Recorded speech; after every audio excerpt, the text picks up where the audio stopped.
All right. All right. It is what it is. Got it. Got it. Okay. There it is. It's kind of important. So the research is the whole lineup for tonight. Had to go get that off the printer. All right.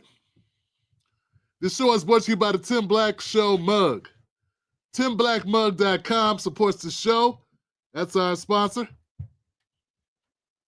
You got to get these mugs, man, because this sponsor, he is a pain in the ass, man. He won't get off my back about these mugs. This guy, man, gosh, man. So, I mean, I try to tell him, hey, man, you know, people, maybe they're just not that into the mug, man. And he's like, look, keep talking about the mug. You got to sell it, Tim Black. I'm like, well, come on, man. I don't want to be a cheesy salesman on my own show. But anyway, okay, so go to TimBlackMug.com, pick up a mug. Yeah, there we go. Can we see it? Can't see it. All right, so look, guys, welcome to the Tim Black Show. I got my people scrolling here. You hit the like button if you're here in good spirits. My people on Facebook, my people on YouTube, and X gonna give it to you. He gonna give it to you. X gonna give it to you. He gonna give it to you. R.I.P. DMX. Earl Simmons. So what's up, people? This is the Tim Black Show. We do this often. I love Fridays. Fridays are good, even though I don't have weekends off. I still enjoy them. From years and years of having a job where, did I have weekends? Sometimes I have weekends, not always. I know what it's like. You look forward to the weekend. You're chomping at the bit. You're feeling good. You got a little pep in your step come Thursday. Actually, like Wednesday night, it starts to hit you. Only 2 more days of slaving here, and I'm going to be out of here. Yeah, man. So welcome back on a Friday, folks. This is a U.S. political show, U.S. politics. So we cover. We also cover breaking news and culture, black culture. And I'm going to say what's up to my people over here in the chat. Thank you to my moderators, Buck Beauty, and the one and only Black Mamba.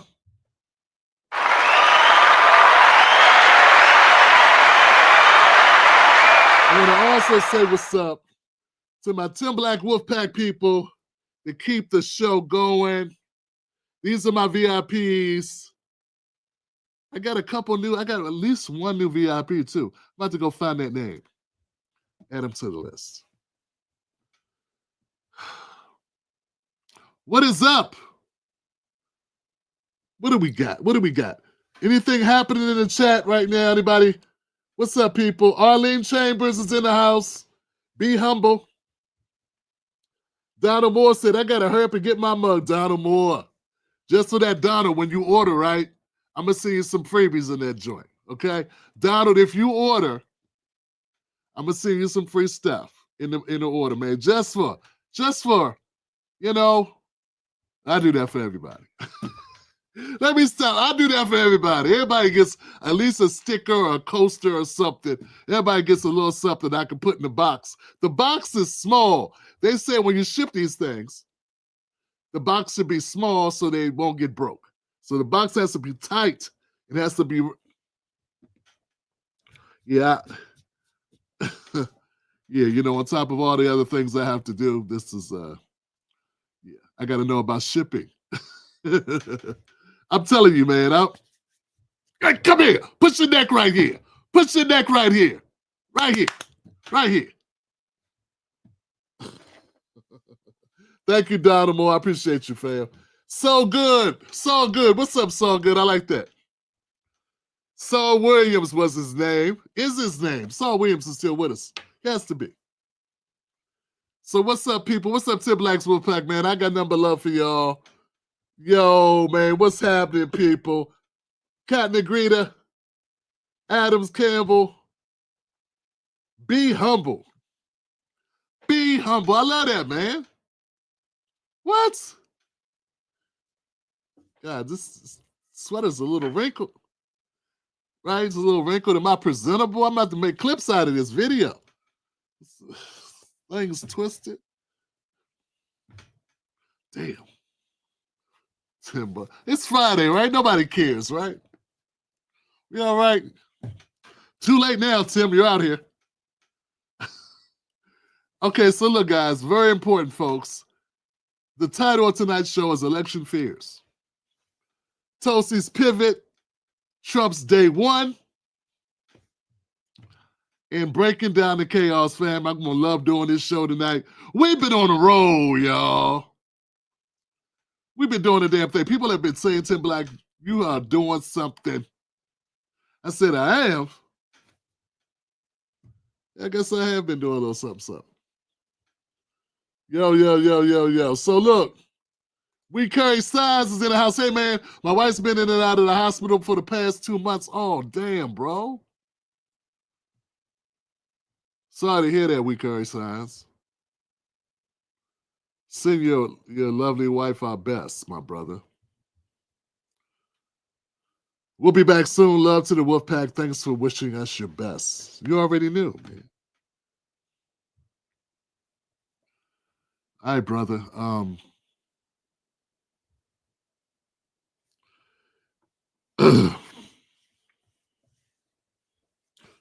Speedy recovery. I look. I've been telling people with courage signs. I've been telling people that it's very important that we get our we check up and follow up with our doctors. I got a call early this morning. Tim Black, your labs are in. I'm asleep because I'm admitting, guys. I'll be up very late. After the show, I'm up editing videos. I don't go to sleep till like 3. Earliest is 3. Latest is 5:30 in the morning. And people that follow me know this, right? And they called me at 8 o'clock this morning to tell me my labs were ready. And then I call them back. They said the office don't open till 9. I'm like, why are you calling me at 8 to tell me to call? You told me to call you back when I got the message. Now I'm wondering, what's so important? Am I still here? You leave a message at 8 a.m. to call as soon as I get the message. I called a message at 8:10. Because you woke me up when you rang the phone, but I missed your call, but then I got it and I called you right back. And then the office doesn't open till 9. I'm like, well, who was the person that called me? I'm a little concerned. The lady on the phone says, Tim Black, the office will open at 9, call back at 9. I'm sure somebody will help you. I'll call back at 9. And they're like, oh, that's just a lab technician letting you know. You need to phone your doctor and set up an appointment.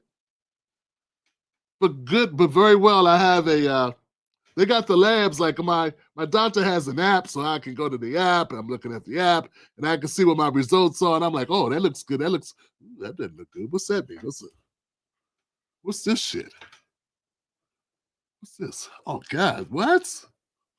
Oh, okay for the... So I set up an appointment, guys. Here's the thing. Do it. That's all, man. Just do it. Brothers, go to the doctor. Go get your labs done. This is the way I look at it. I lost so many people the last 12 months or so, that I felt like not knowing something is way worse than knowing it. You know? So... and you got to take the time, make the time, because we can hide behind, I'm so busy talking about the Democrats. I can't be away for 2 hours to go get my labs done. I'm so busy. I'm like, Tim,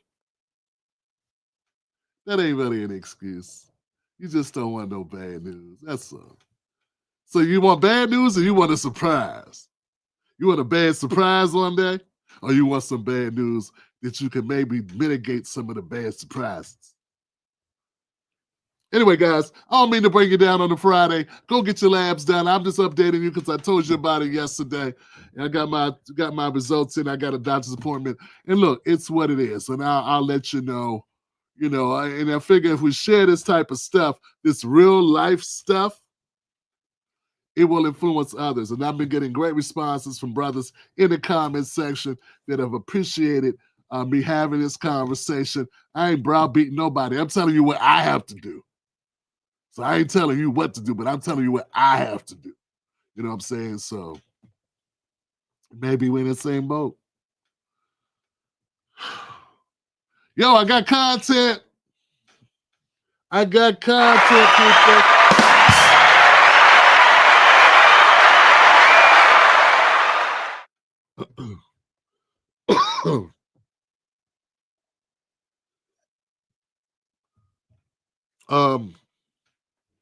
I got content that's interesting.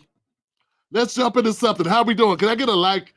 Can we get some likes here to get us started? Hey, Buck, are they hitting like over here? Do I have to send Black Mamba in there to beat him up? What's up, Buck? Do I have to send Buck? Are they doing it, or is Black Mamba gonna have to pay them a visit? What's up?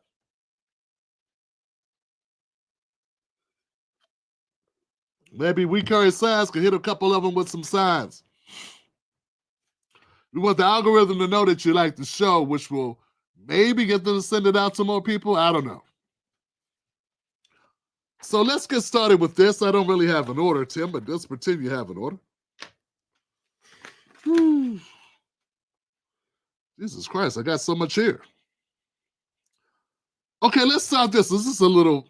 It's light, but it's not light, but it's good to start. Here we go. So today, one of the big news items today was Wendy Williams.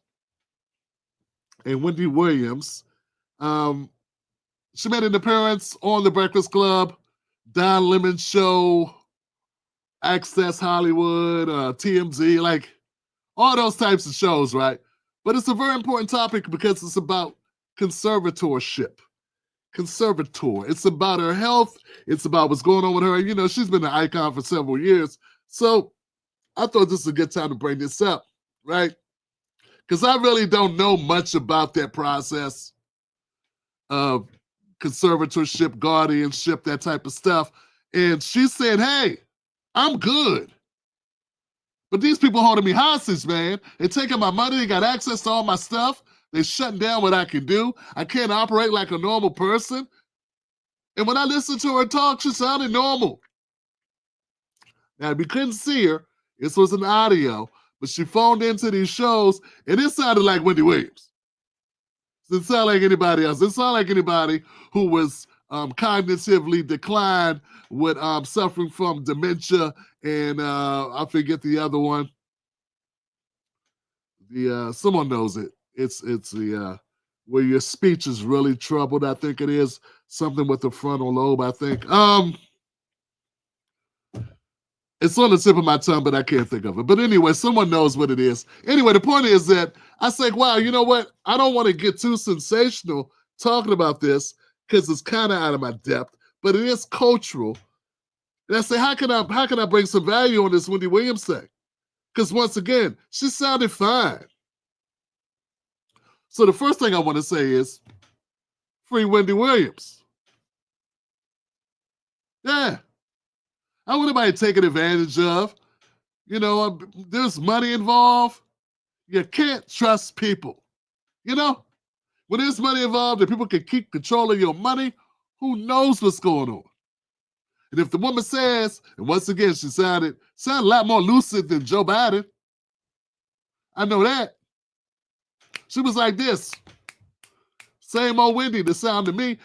I want y'all to know, I remember I never was a big watcher of her, but whenever I would just tune in to how she masterfully did a one-woman show for the most part.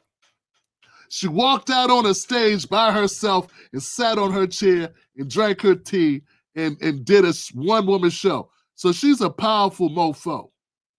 Okay? So shout out to Wendy Williams for that. So once again, she sounded normal. She sounded like herself. I don't know what normal is, but she sounded like Wendy Williams. Okay. Same old nosy lady with the smart, sharp tongue and the wit. That's how she sounded. And of course, we wish her a speedy recovery and hope things work out. But this also gives us an opportunity to talk about the conservatorship. Because albeit one of us might have to be a conservator or a guardian, or, God forbid, one of us might need such services done. So let's figure this out. Let's try to understand what this is. Yeah, let's go. I made a clip here. Let's see. It should be here somewhere. It should be. I don't know what's. I did create it, right? I mean, where's the Wendy Williams thing? She Tim Black, you have a clip for Wendy Williams? I thought I did. Yeah, okay, there we go. It's just the picture looks weird because she's not in the picture. So here we go. Here it is. I consulted a friend to find out about Wendy Williams. So let's start that out. A conservatorship is a legal arrangement where a court appoints someone. So let's do this again. Okay, so this is my friend here, Amos Ingram, AI. Amos Ingram. He's going to explain what a conservatorship. So Amos, what is a conservatorship, and what's going on with Wendy with the conservator or whatever? A conservatorship is a legal arrangement where a court appoints someone to manage another adult's personal and or financial affairs when they're deemed unable to care for themselves. It comes in two main forms: conservator of the person, who handles living arrangements and medical decisions, and conservator of the estate, who manages money and property. While intended to protect vulnerable adults, conservatorships remove many basic rights from the individual and require clear evidence of necessity, court hearings, and ongoing supervision. They gained widespread attention during the Britney Spears case. Yeah, I remember the Britney Spears case. Remember that, guys? She was one to try to fight her conservator. And some people say, hey, the way she be acting online, maybe, you know what I'm saying? Maybe Whitney needed help. But okay, let's keep going. Highlighting both their protective purpose and potential for abuse. The arrangement can be terminated if the person.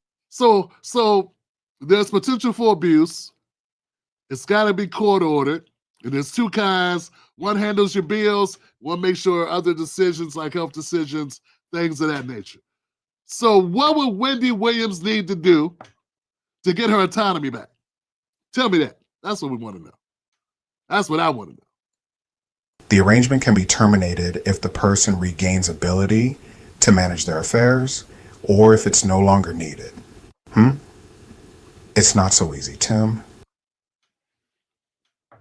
Yeah, like how long would it take to get it back? So let's say Wendy's fine. Let's say she's getting medical treatment and things are looking up. How long and how hard of a process is it for her to get back in control of her life? Like, yo.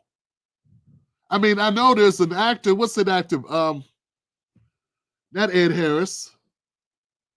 The ball, Bruce Willis. Bruce Willis is going through some stuff.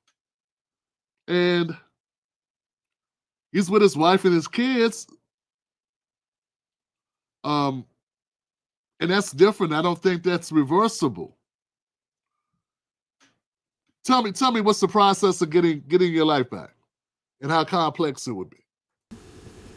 To get her freedom back, Wendy Williams would need to prove to a judge that she can handle her own life decisions again. The big things are showing she can take care of herself and manage her money safely.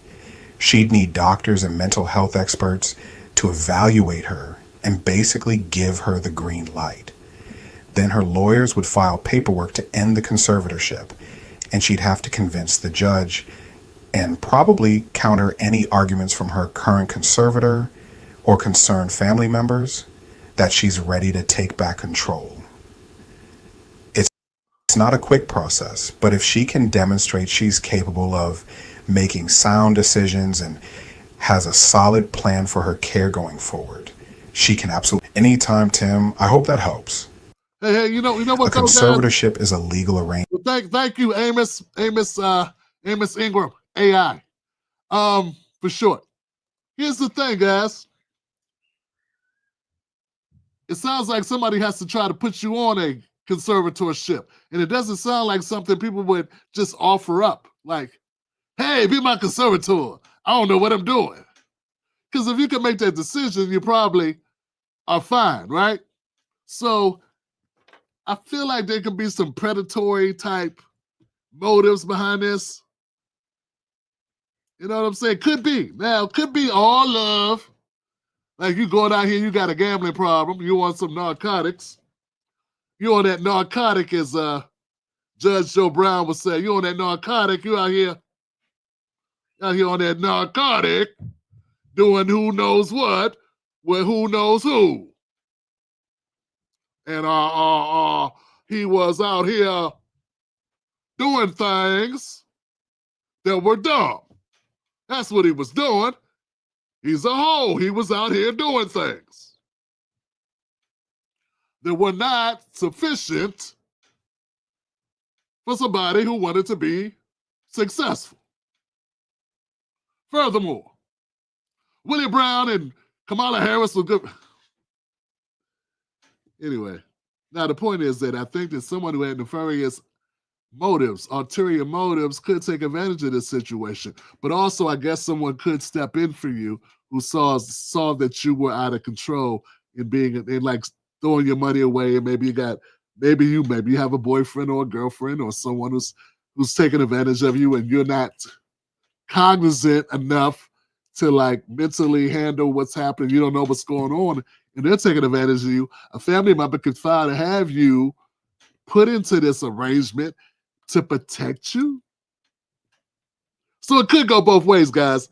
Look, I don't know enough about this case to call it either way, but it's interesting, and all I can say is, once again, Wendy Williams sounded like Wendy Williams today, and I hope that she gets her life back if that's what she wants and if she's capable of handling it. Right? Fight the power, Wendy. Free Wendy. Free Wendy. Don't be a hater. Free Wendy. All right.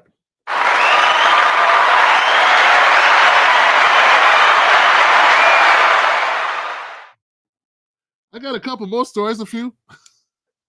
Like 5. You guys ready? Okay, so the inauguration's coming up. Only a few days. 1, 2, 3, 4 days. Woo! Yeah, the inauguration's coming up. And hey Siri, when's the presidential inauguration? Thank you, fam. Hey Siri, when is the presidential inauguration?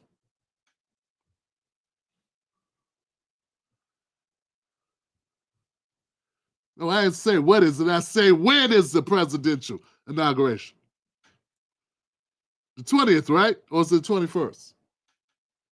Hey Siri, when is the presidential inauguration?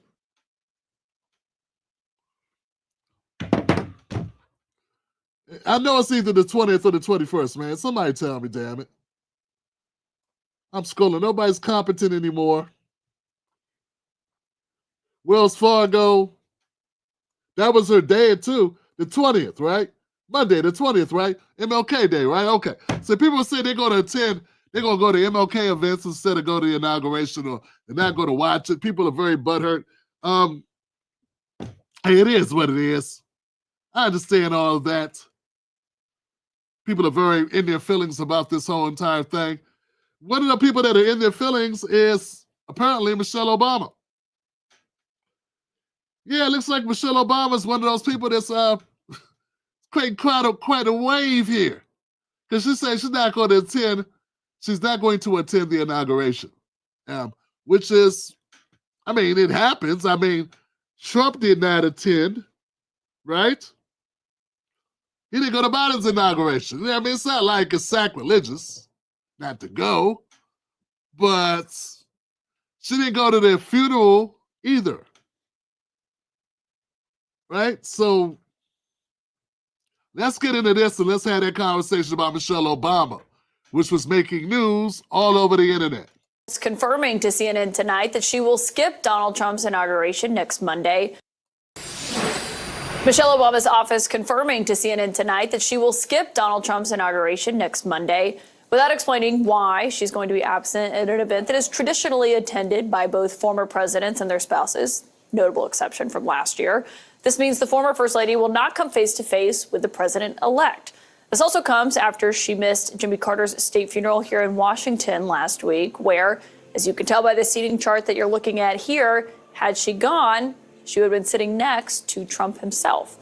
Former President Obama will attend the inauguration, we are told, and our sources are saying tonight that also so will three of the richest men in the world. Tesla CEO Elon Musk, Amazon founder Jeff Bezos, and Meta CEO Mark Zuckerberg will all have prime seating for that ceremony, sitting near Trump's cabinet picks and administration officials. Hey, you know, that's kind of cold-blooded. What's that got to do with Michelle Obama? They're just trying to make the point that Trump's going to have billionaires at his inauguration. Hey, you know who Obama had at his inauguration? I said, you know who Obama had at his inauguration?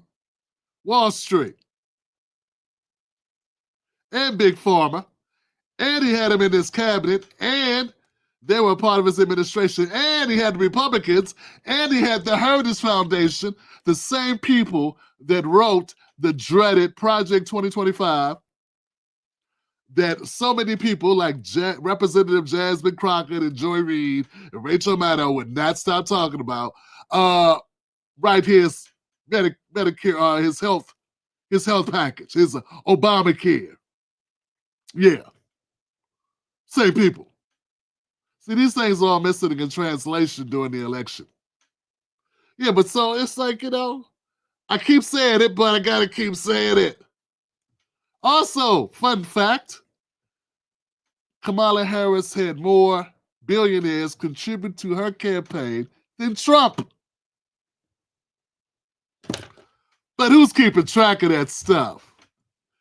Definitely not Miss Collins. So is this your first inauguration? No, I was actually listening to your show a little bit before I got in the truck here, and I heard, you know, Michelle Obama's not attending. I would kindly remind her that years back, when Obama was first elected, I did not vote for him, but they asked me to play the inauguration, and I played it, and I went. Had a good time. I went for out of respect to the presidency, so I would kindly remind Miss Michelle about that. Kid Rock dragged his ass to the Obama inauguration. He said, I didn't vote for him, but I went. And I not only went, they said, Kid Rock, would you perform? And I performed because, damn it, that's what a patriot does. Just because you didn't vote for the person doesn't mean you don't show up. Yeah, when Kid Rock has more class than you, that's saying something. No one's ever accused Kid Rock of being classy. Forgot about that. And that's cool because it's really not about the politics. It's about the office and you got to respect it. Why isn't Michelle attending? All the other first ladies are. I don't know. She seems a little angry. She might be, I don't know. Uh-oh. Can't say angry. Cannot call Michelle Obama angry because that's playing into a trope of the angry black woman syndrome. How about saying she's just a little ticked off? How about that? That's what's funny about the whole thing is that the Democrats, they always act like they're the grown-ups in the room. And when they want to make a statement, when they are pissed off or when they want to be petulant, when they want to be like stubborn, they always say they got good reasons. But when other people want to be stubborn, those people are children. Those people are bad influences. Those people are unpatriotic. It's just hypocrisy. And look, I don't really care. Look, for me be clear, I don't care if she show up or not. I don't care if she shows up.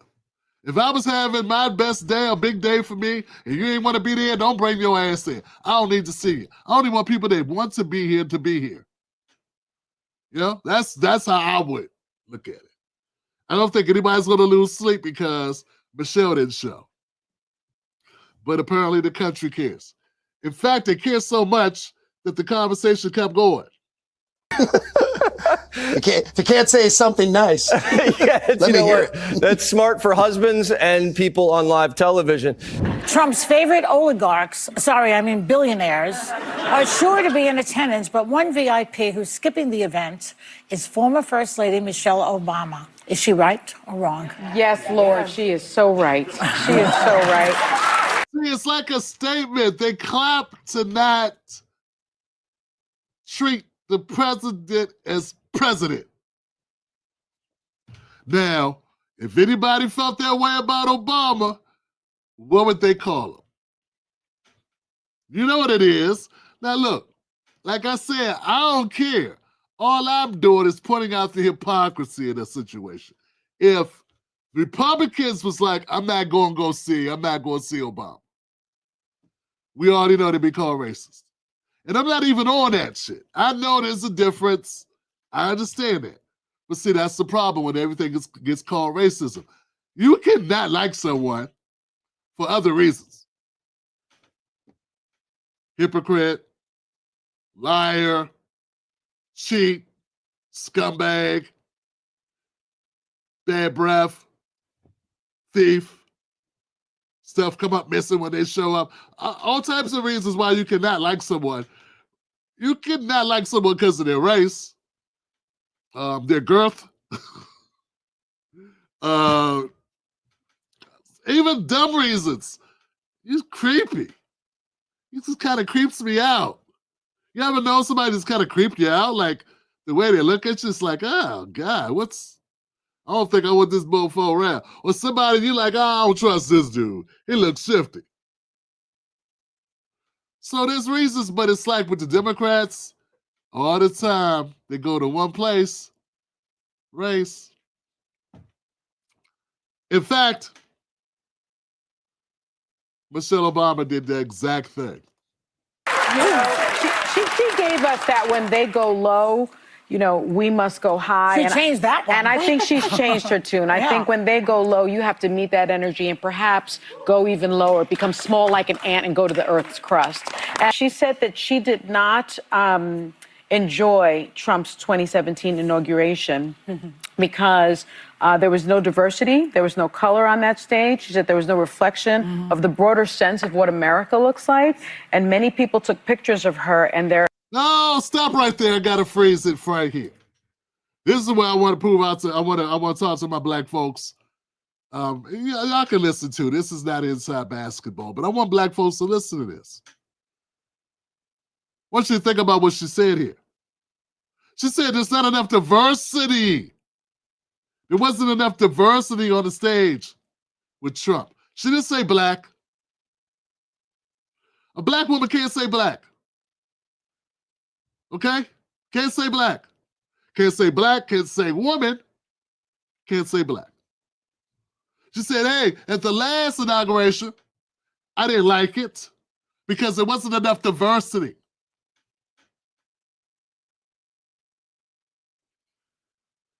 But it's always using us.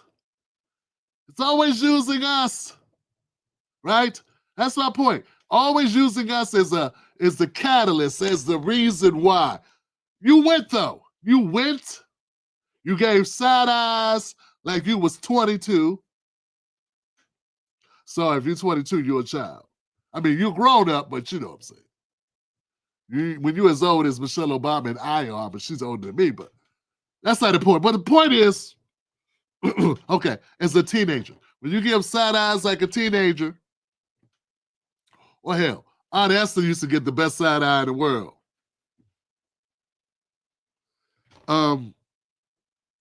Yeah, you went to the inauguration, but you said you were very upset. You did not enjoy it because there wasn't enough adversity. Yeah, there are reasons not to enjoy Trump's win against your party. I would hope it would be about his policies. Maybe you disagree with his policies. You disagreed with what he planned to do for the country. Those would be the better reasons than for you to say it was because wasn't enough black people up there. Because you always use us. But you still went. So now you're not going because of what? Folks, I'm just tired of the Democratic Party using black people as tokens. We the token, and we are the get out of jail free card, and we are the reason why they can do everything they want to do. See, they couldn't say it about anybody else. They couldn't say, well, it's because of the migrants. I mean, they could, but it doesn't have the same moral authority. I'm going to prove to these people, even to the people that disagree with me, I'm going to continue to hammer this home on you, because I want you to recognize how the Democratic Party plays you and uses black people to do it.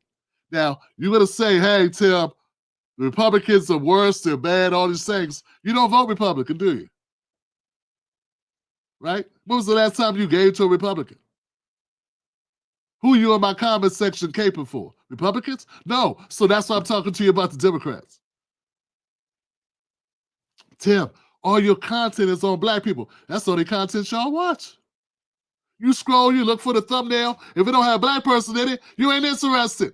70% of you. I know because I get the stats. You can say anything out your mouth, but I get the analytics that tell me what you care about. And when it's on a black issue, black people care. Back to my point. See? They use black people as tokens, as pawns in a game. And I'm going to continue to call him out for it. Michelle Obama, one of the most powerful women who has ever existed. Definitely, probably, top 5 powerful black women in American history. Using blackness to say why she won't go to an event. That she could just say she got a cold. She had to say that shit. She don't have to use blackness as a reason. She don't have to do that. I would have preferred she use his policies were whack, or something that she disagreed with policy-wise that wasn't good for black people. That would make sense if you said, hey, get what I'm saying, guys? If you say, hey, I'm not going to the inauguration because I don't like his stance on mass incarceration, or his stance on jobs, or his stance on black jobs, or his stance on whatever, but it would be a policy. It'd be something with some type of connective tissue to black people other than just our skin color. Get what I'm saying? At some point, we gotta stop falling for the okie doke. We gotta stop doing it. All right, let's hear more. And she just wasn't in a good mood. What bothers me is the capitulation that's going on everywhere. I mean, at this point, Michelle, Nancy, Kamala, and Karen Pence are standing up against Trump. The men are folding like cheap suits. It's the women. Yes. It's just the like women. They call it standing up to Trump by not going to his inauguration. No, standing up to Trump would have been beating him. That would be the way you want to stand up. You want to win an election.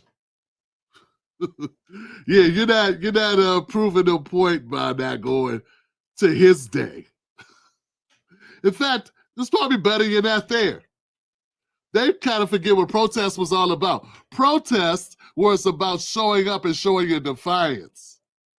That's what a protest is. Protesters show up and they stay there and they don't do what you want them to do. That's what a protest is. Stay at home, that's not a protest. Black people that get their rights by not going.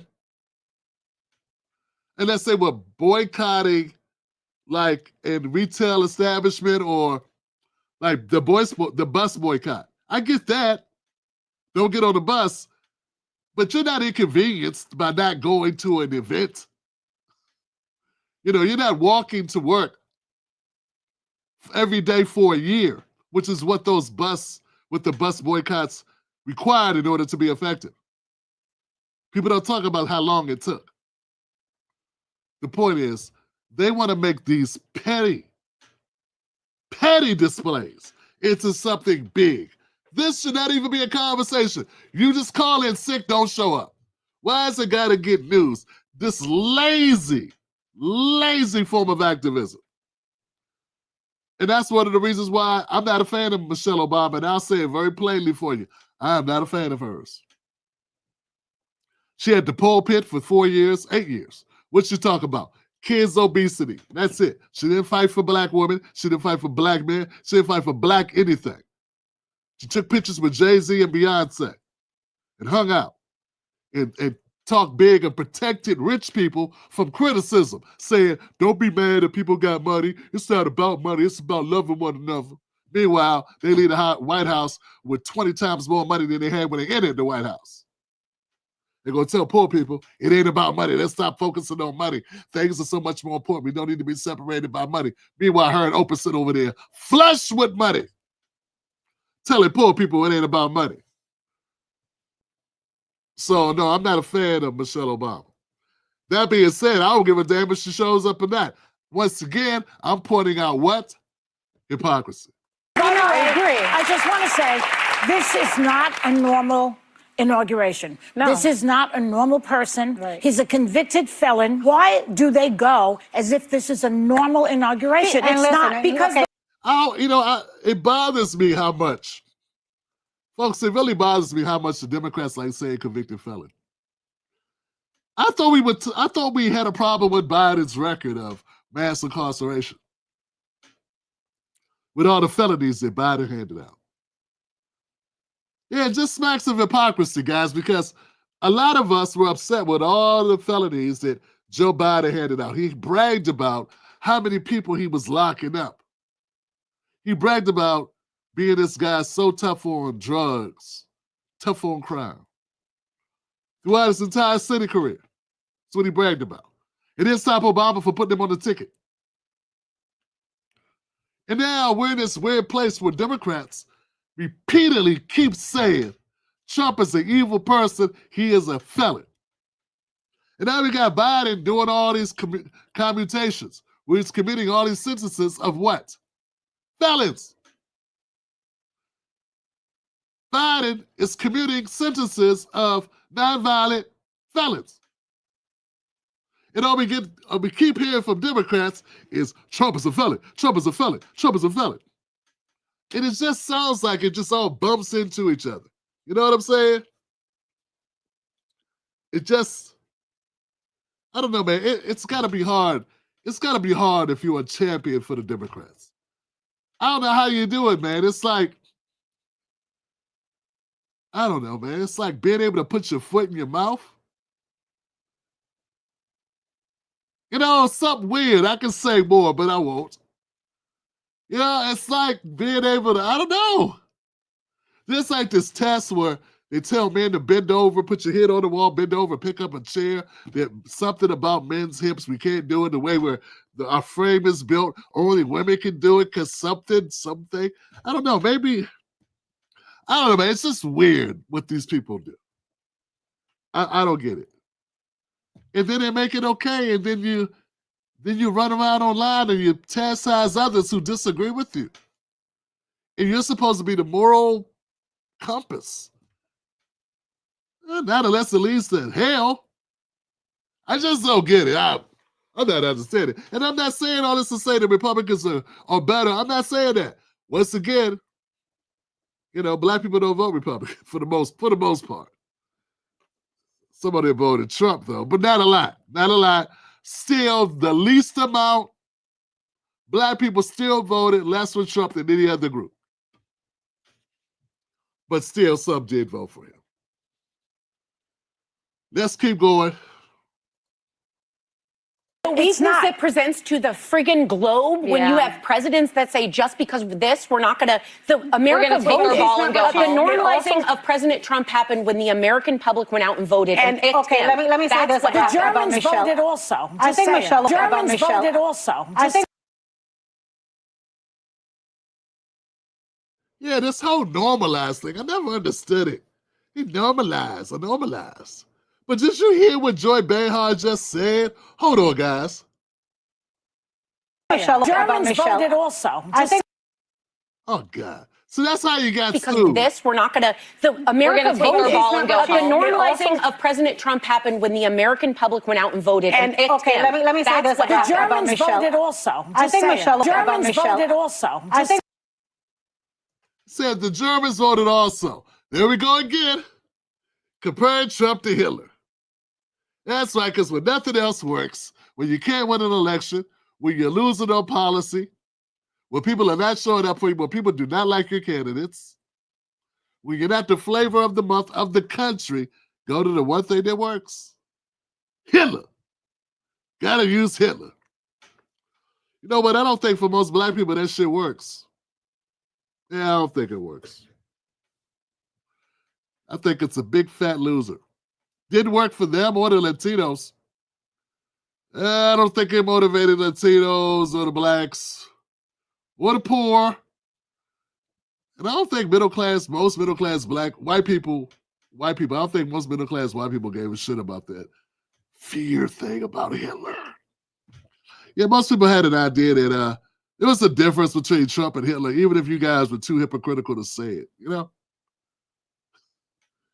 It's kind of like, I don't know. You know, like Mike Tyson bit off a piece of Evander Holyfield's ear, but he wasn't Hannibal Lecter, you know?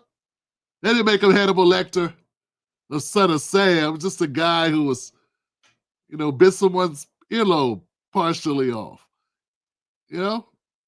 I don't know.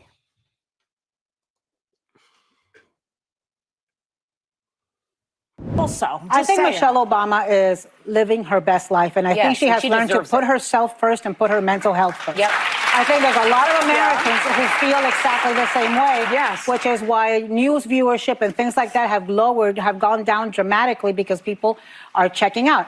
They're checking out because y'all full of shit. That's why people are checking out, because politics and the news, they don't trust the news.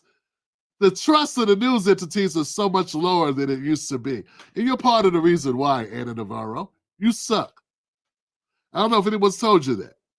I look at the View comment section and I see some people, I like Anna.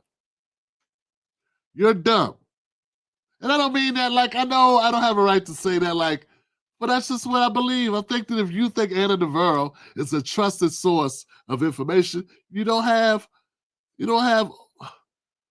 got a monopoly board and you don't have all the pieces. You're missing a few pieces. You got a checkerboard set without any reds. You don't got two things that match. You got Kool-Aid, no sugar.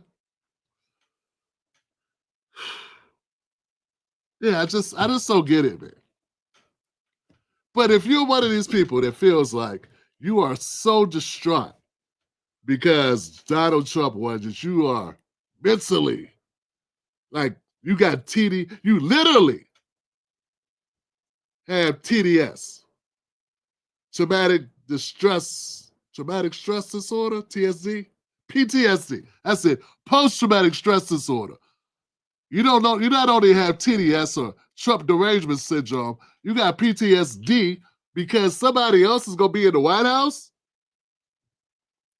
Let me tell y'all something, and I mean this with all due respect and all the love that I can muster from my Prince George's County Public School background. Let me say this. If your biggest problem is Trump is in the White House, you're doing damn good. Yeah, man. If your biggest problem, if you lay at night looking up at the bed, looking up at the ceiling, and you're thinking Trump's in the White House, if that's your biggest problem, you are blessed beyond measure. We got real problems. Some of us got real problems. Can the church say amen? Can the church say amen? Hold on, let me say that one more time. This is a clip. Let me say this one more time for the whole room to hear. Even people in the cheap seats.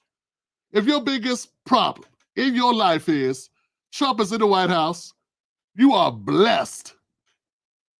Yeah, if at night you are laying in your bed, staring at the ceiling, thinking, oh my God, Donald Trump's in the White House, you are blessed beyond measure. You hear me? Some of us got real problems. We got real things knocking on our door. We got health problems, ailings, parents. bills stacked up, and you sitting up here needing therapy over who's sitting at 1600 Pennsylvania Avenue. Jeez, give me a break and cut the cap. Anna Navarro thinks it's a flex to say that. That is the dumbest nonsense in the world. You really think Michelle Obama, and Michelle Obama is trying to avoid stress by not going to the inauguration, that just furthers the whole idea, the actual belief system that all you bunch of rich elites are nothing but living in an ironclad titanium bubble.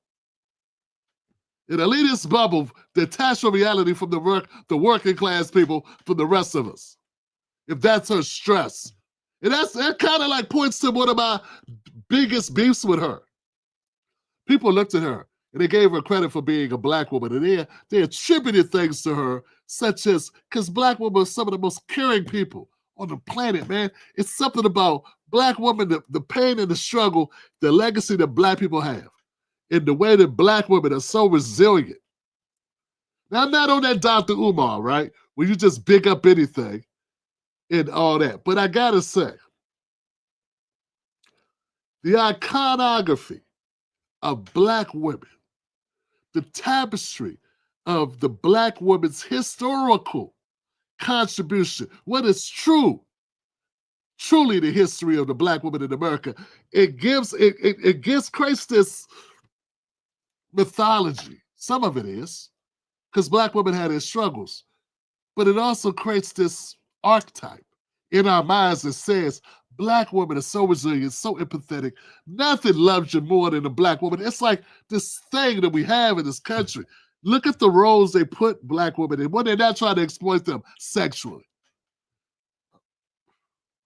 Black women share this special space for this. That's how America has projected them. And it's usually just to extract money out of them, to make money off it. But what I'm saying, Michelle Obama and all the handlers, they use that. They had that empathy on their face and the look in their eye and all this, and look at the kids and all this stuff. They're using all that on us. But what came out of her mouth? Was there a single solitary thing that wasn't about wealth, trying to get money? Like, oh, well, we're gonna make money, and we're gonna, and don't hate the rich and don't eat the rich, and kids need to jog, but nothing really about creating a middle class. Obama could have been an FDR for black people, but he was not. He was too focused on being a Ronald Reagan for white people. That's what he was. And for LGBTQ, and for DACA, and for immigrants and migrants. That's what he was. So she used the currency of blackness, and like I stated, she used everything that was her.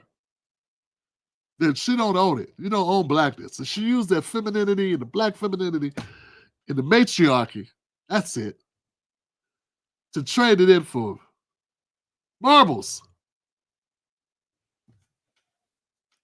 And I'm sorry, I got a problem with it. So when you criticize me, when I say I'm not a fan of hers, maybe you'll disagree. You might still disagree, but I hope I articulated a very sound reason. It's a reasoned, thoughtful articulation of why. And I think that's what people need to do more often. We need to take the time with Benny Johnson and Pat Bet-David and even like Joe Rogan, all of them. Ben Shapiro, Jake Uger, any of these big name people. When you are articulating what you're upset about, when you're making these statements, you should have to go in depth and explain where it's coming from. And not just be able to say it and just throw it out. And people should hold you accountable to being able to articulate a thought. You're going to be talking to millions of people. I would think your audience would want you to fully explain yourself. I know I've never heard anybody truly articulate about what their beef was with Michelle. They make jokes, they make memes, but they don't make sense. So anyway, back to this. I'm not on my own, I'm not saying, I'm patting myself on the back. I don't want to break my arm. But that's my problem with Michelle Obama. That's my problem with the Democratic Party. And I keep saying, I'm going to keep doing my best to explain why the Democrats, how I feel the Democrats misuse and abuse Black Americans. Because they don't do that with anybody else. All right, let's keep going, guys. Well, they do, LGBTQ. And migrants. Hell, they do it with everybody. They misuse everybody. But I'm saying, shit, let's keep going. What else we got? I think this is going to end with a bang. As soon as Navarro's done, I think one of them, I don't know her name, I think it's Elisa. She's going to make a very sound point. So hang in there, hang tight. I think Michelle Obama sat there, did her job when she was the outgoing First Lady. When she was the outgoing First Lady, she had the Trumps to the White House. She was nice. She played nice. She went to the inaugural. She sat through that insane speech about American carnage. All her pictures are like, what am I listening to? Yeah. So I think this time she's saying, boo, been there, done that. You're solo on this. I'm out. I'm going to do what's best for my mental health. And I think she's fine to do that, you know? So this is a fascinating stat. Hear this. 18 million people who voted for Joe Biden in 2020 sat out this election. There were reasons, they didn't vote for Trump. There were reasons people said, I don't want either of these options. So it's not just that Donald Trump won, also Democrats lost. Kamala Harris lost, Joe Biden lost. Like, that's the reality. More people voted for Joe Biden in 2020 and Donald Trump refused to go. So 82 million people peeled off and didn't vote for him again. again. Then why 75 million, you know, should count. I'm too aggravated now. We'll be right back. Yeah, that's kind of interesting that 18 million people that voted for Joe Biden did not vote for Kamala Harris. Got that one wrong. Joe Biden didn't run a second time. I mean, he did, but he didn't, you know? So they did not vote for Kamala Harris. Okay? Yeah. This right here. This are like, what am I listening to? This right here is not. I mean, shit, I could do that. You understand? I could do that. I could give you a side eye. I can side eye Trump. I can side eye the Republicans.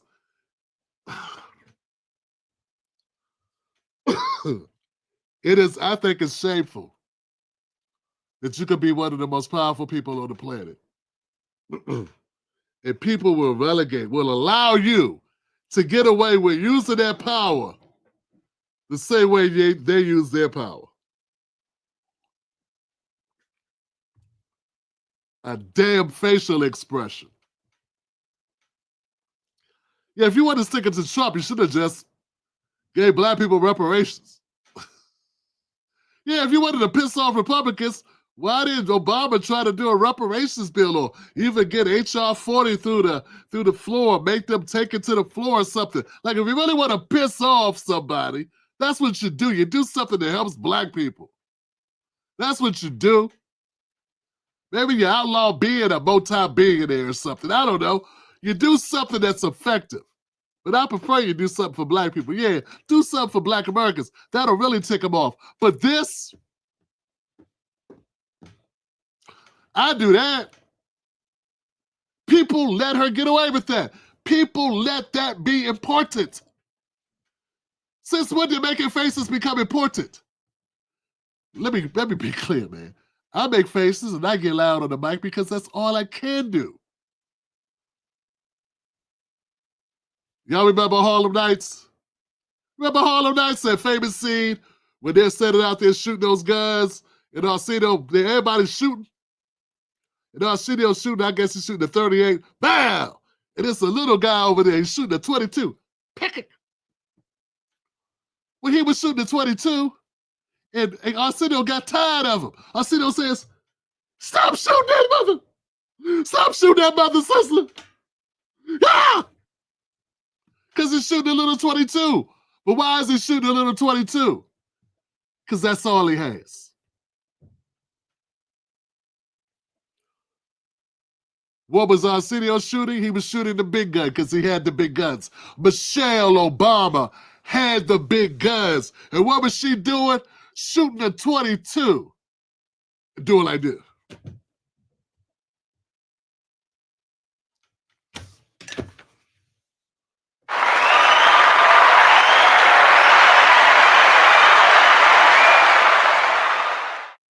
Okay.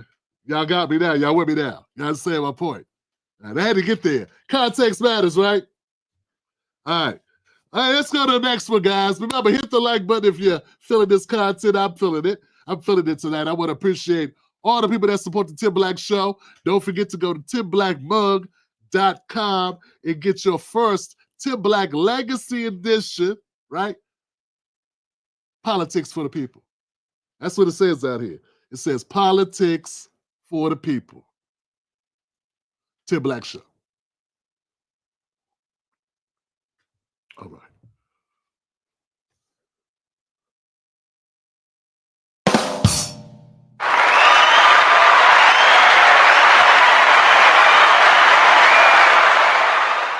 Okay. We got a few more stories to go, guys. Hope you got a little bit more time. Who's down for another story? Anybody okay? Can we do a little bit more? Can I keep you Friday going? Can we keep talking? Thank you, Buck Billy says, buy a mug and show some love. Go ahead, Buck. Buck was a rapper in a past life, my brother. Machine that gets a comment deleted at some podcast. I don't know what that's about, but thank you, Sharon Brown, for being here. That's my sister Sharon Brown. Michael Jones says they about to get rid of Karen Bass. They about to get rid of her. Megs, what's up, Megs? How you doing? Yo, la la cha cha, la la la cha cha. What's up, sis? Thank you for supporting the show. Malcolm Rex, let's do it. That's what I'm talking about. What's up, Malcolm? How you doing, fam? It's good to see my people coming through, man. It's always a pleasure to see you guys. The one and only Black Mamba came through with a super sticker. Thank you, Black Mamba. Appreciate you as always. I don't know what I did to earn a Black Mamba to be a fan of this show, but thank you, Black Mamba. You're so consistent and gracious and generous. Thank you so much. All right, folks, check this out. Now, I want to get to so of course, we all know how people were talking about the elections, and the 2020 elections were stolen.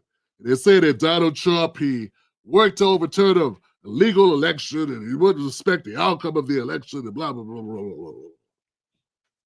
So I saw a clip that I wanted to share with you because people are saying it sounds a lot like Joy Reid from MSNBC is making claims still about the 2024 election being invalid.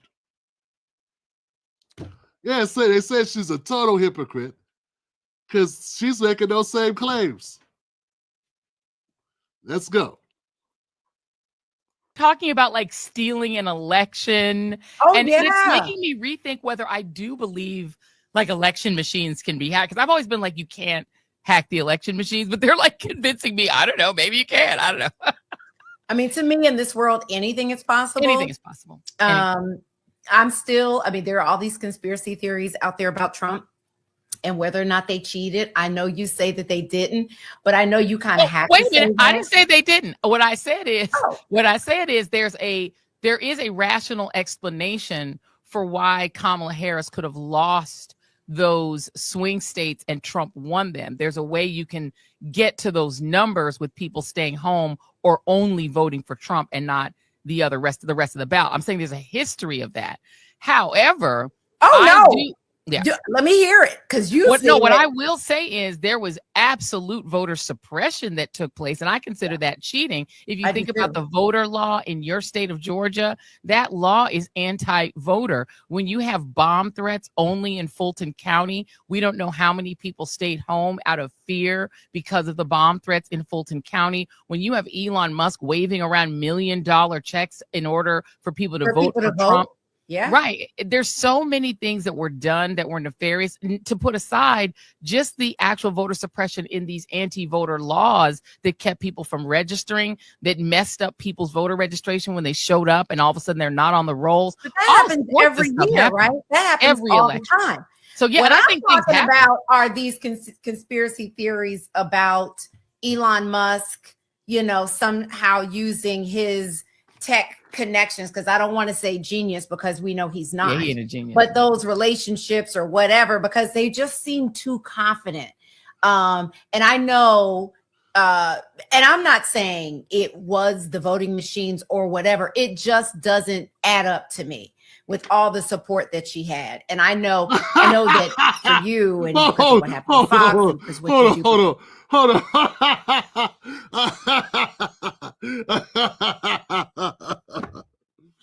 Oh my God. Woo! Lord bless her.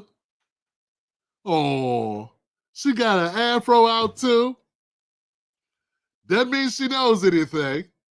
Could be dumb as a box of rocks on this particular issue. I'm like, you're probably much smarter than me with whatever you took in college, because Joy Reid's a big time elitist, and that's probably you have to be a graduate, probably got a couple degrees if Joy's giving you a platform. But let me say, man, well, she's not tearing you down. This is so detached from reality. So utterly detached from reality, folks. She said, and Joy did not correct her, man. That she said Kamala Harris has so much support from who? Your bra has more support than Kamala Harris had across this country.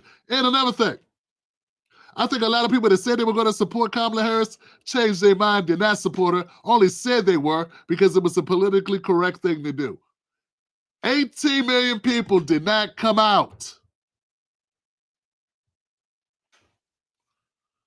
Okay? Jesus Christ. And it is kind of weird that this is a now I don't know where this was. It does not look like this is on Joy Reid's platform. Maybe it's on this woman's platform. Maybe Joy is on her platform. So Joy gets to be a little bit freer. And perhaps this woman, Jackie Reid, is running. Yeah, I think she's running the talking points. So she's the one with the conversation. She's leading the conversation. She's asking Joy Reid. So I'm not going to throw Joy under the bus. I got a lot of time to criticize her. I could do that any day. I'm not going to fabricate a reason to criticize her. But I will say, it don't make much sense. Yeah, I think we've been talking about paper ballots for years, Joy. Joy can't act like she don't know. People been talking about election machines. We've been talking about that since I've been talking about it since 2015 when I found out about it. Yeah, 10 years ago. I was on panels, election integrity panels, back in 2015 about those ballots. And we've been missing ballots every election, so that's true. That's not a new thing. I think Jack is just, I don't know,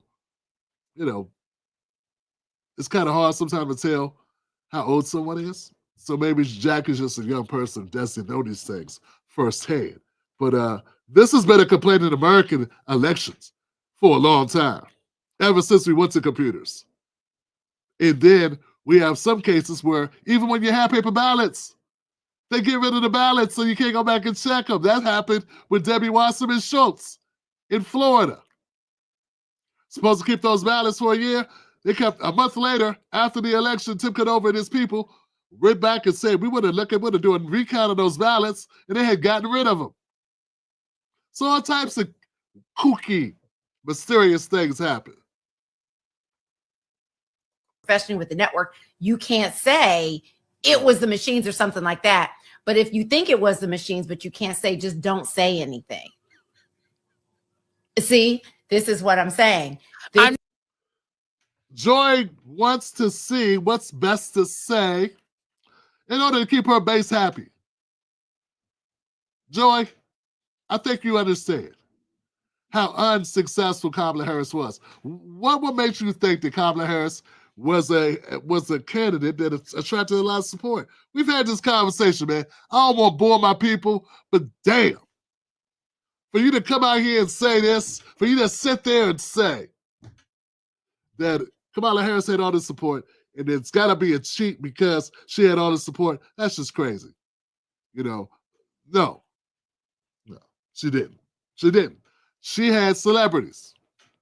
That may make her look like she had a lot more support. You know why Kamala Harris spent so much money paying people to support her and paying people and flying people out to her rallies and getting them to come out and perform and endorse her? Because that's the only way she could get those big rallies. That's why she had. Why do you have Beyonce? Or why do you have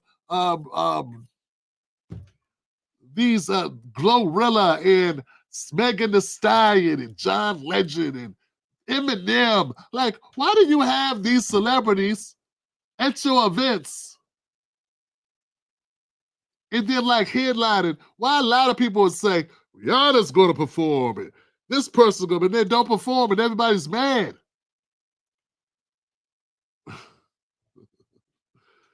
To fill the seats. Now, she shouldn't have to do that. She should not have to do that. Trump didn't have to do that, did he? So, like, I think people are just out of touch with reality. So the question is, folks, is Joy-Ann Reid being a hypocrite here? Is she floating a conspiracy theory? And now this is the same person who said other people who had questions about an election were crackpots. Now she's got questions. Well, she's on a podcast talking about questions, and she ain't pushing back, being a lot more free-willing. I think to a certain degree, yes, she on some BS, but she delicately walked the line and did a lot of smiling. She did a lot of Kamala, chameleon. And not saying anything. What's the sound coming out? To try to hide behind. So anyway, thought it was interesting. Give it up for that.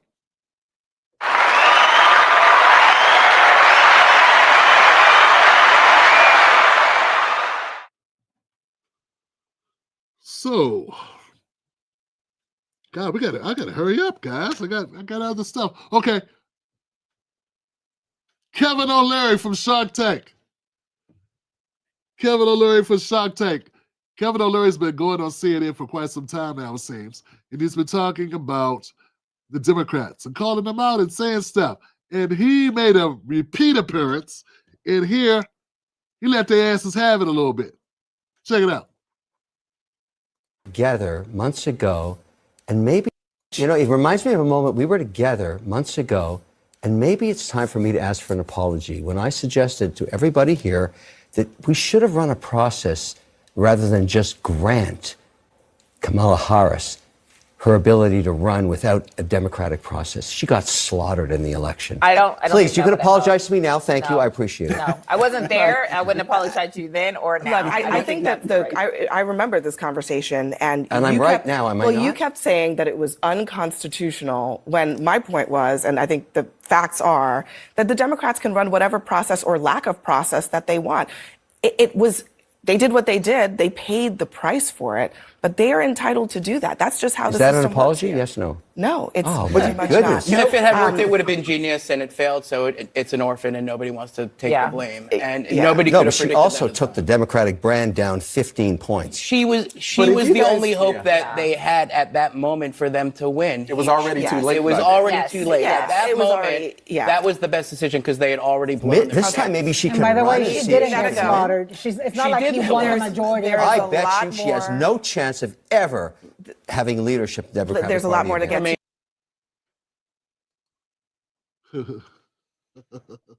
That's funny.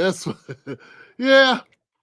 Kevin O'Leary gave him the business, man. I gotta say, Kevin, they're not gonna admit that. They're not gonna admit that. Yeah.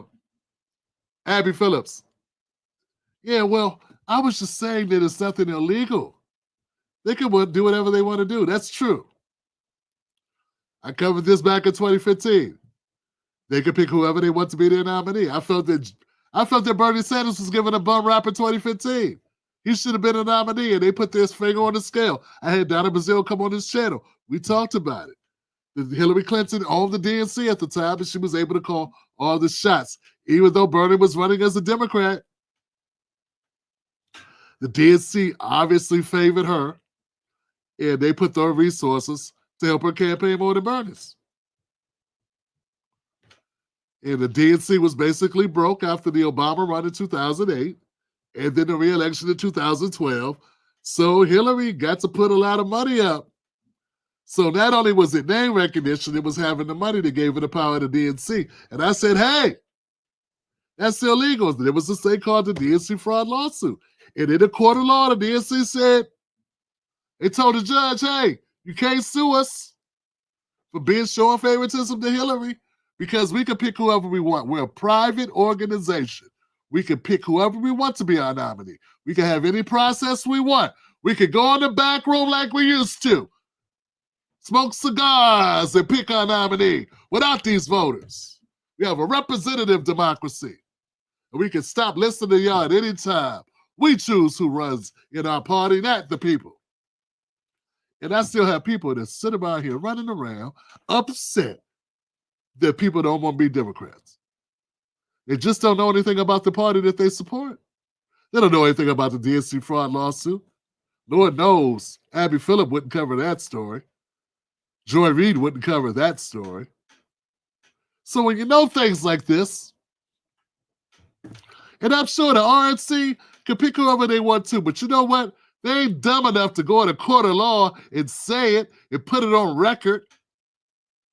Because unlike the Democrats, there are Republicans like MAGA who would be mad as hell if they start picking whoever they wanted. And if the Democrats or if the Republicans operate like Democrats, there ain't no way no Trump would have been the winner because they did not want Trump. They had to accept Trump because he kept winning. Anyway, guys, let me know what you think in the comment section. These are facts in the historical record, just little things that are seldom talked about. Democrats walk around delusional that they have a democracy when they do not. They don't even have an organization that appreciates them and treats them like adults. All right, next story. This is funny here. Tulsi Gabbard. How many people are Tulsi Gabbard fans? My next segment's about Tulsi Gabbard. How many people are Tulsi Gabbard haters? Or not haters. How many people don't like or do not support Tulsi Gabbard? Let's get into this, man. One thing is certain, though. One thing is certain. Hey, where's my Tulsi Gabbard content? Hold on a second, guys. Let me load up my Tulsi video. I don't see it here. Tulsi Gabbard. That's that one. Oh, here we go. Let's talk about Tulsi Gabbard. Tulsi Gabbard. Hold tight. Get over here. There we go. That's where we want to go. We want to go to Tulsi Gabbard. Where's my play here? Okay. So Tulsi Gabbard made a big-time splash back in 2015. And people don't know that. Tulsi Gabbard, former Democrat, was a big thing in the Democratic Party, man. This lady was about to be the DNC chair. And she stepped down and said, I don't like the Democrats like that. Let me work with Bernie, who's an independent. And that's it. Hey, that's it. Her days were numbered in the Democratic Party at that point. Well, now Donald Trump and her become friends. Donald Trump has had her come out on the campaign trail, and he has picked her to be, what is it, the Director of National Intelligence. But let's for a second remember the Tulsi there was. Because some people think fondly of it. Here is the choice that we have.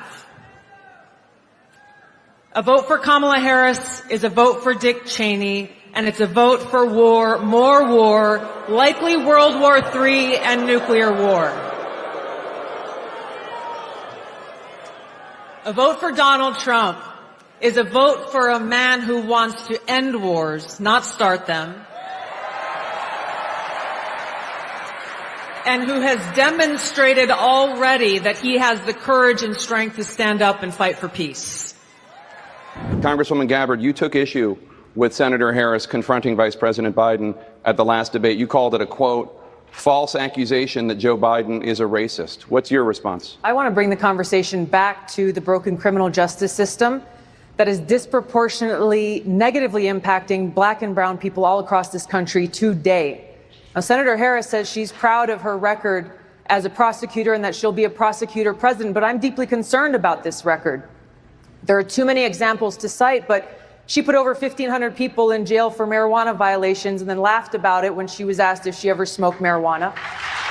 She blocked evidence.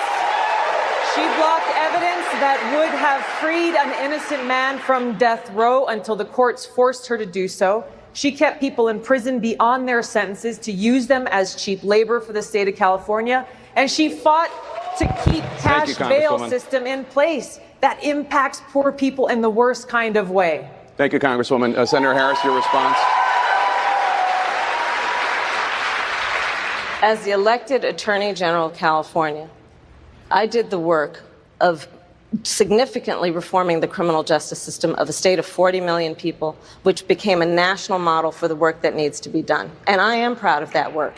And I am proud of making a decision to not just give fancy speeches or be in a legislative body and give speeches on the floor, but actually doing the work of being in the position to use the power that I had to reform a system that is badly in need of reform.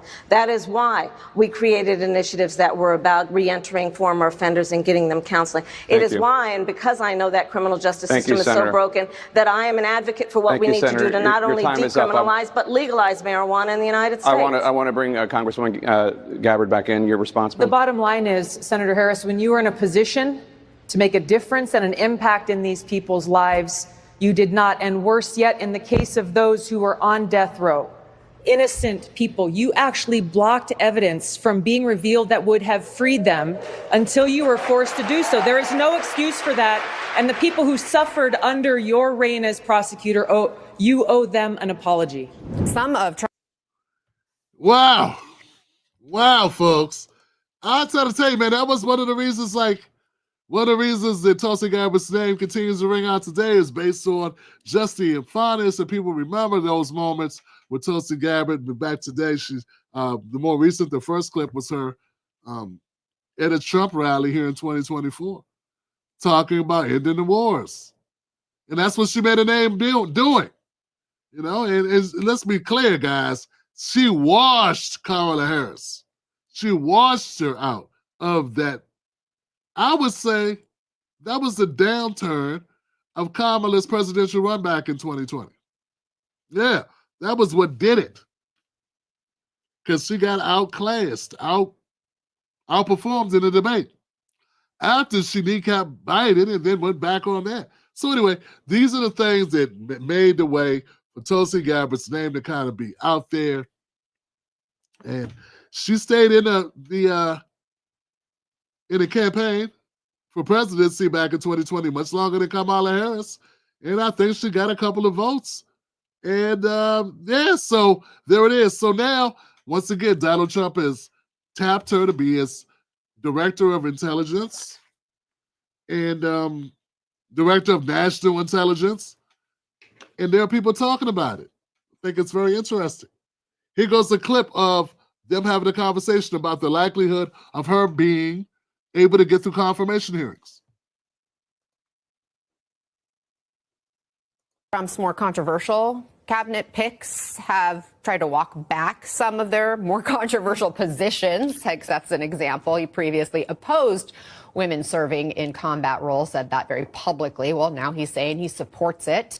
Tulsi Gabbard flip-flopping on FISA, key intel gathering tool, RFK Jr., describing himself as pro-choice on abortion, but now saying, at least to Republicans, that he'll implement Trump's anti-abortion policies. How do senators know what these nominees actually believe and what they should trust? That's what they're going to have to suss out at these hearings this week and judge the authenticity and how they answer. And if you look at those issues where these nominees have shifted their positions, with the exception of RFK saying that he's pro-vaccine, they really are flipping on key issues that these committees are going to care about. Is that typical? Yeah, I want to point out here that Tulsi Gabbard's flip-flop is very problematic. It's the warrantless wiretaps. The warrantless wiretaps in Pfizer Section 702. This was something that she was very vocal about over the years. And now she says it's crucial. Now she says it's crucial. This is bad. I mean, there's no way to flip that. So I've noticed that her profile has dropped somewhat. People are not talking about her as much. I think people have a problem with it.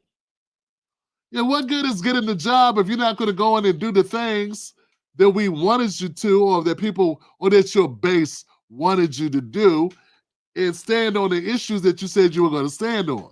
What good is that? Like I say, man, now it's the same argument that I have with black faces in high places. It don't matter what your face is. If when you get in a place, you don't save space, and you don't do right by your constituents. So it doesn't matter, for instance, if you're Black American and you get this great job, or you become first lady and you don't do shit.